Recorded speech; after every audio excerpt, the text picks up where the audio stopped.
Hello everyone, if you want to know how you can deactivate your Instagram account, then you have come to the right place because in this video I'm going to show you how easy it is to deactivate your Instagram account on your computer easily. First off, you're going to open up your web browser and then you're going to go on to instagram.com. You're going to log in your account and here you're going to click onto more at the bottom left corner of the page. You're going to go into settings. You're going to click onto account center on here.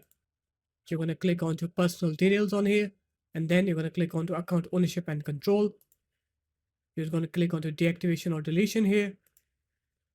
Click onto your Instagram account, and you have the deactivate account option on here selected. You're going to click onto continue on here.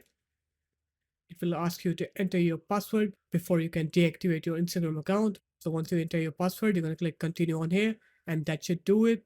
So there it is, guys. That's how easy it was to deactivate your Instagram account.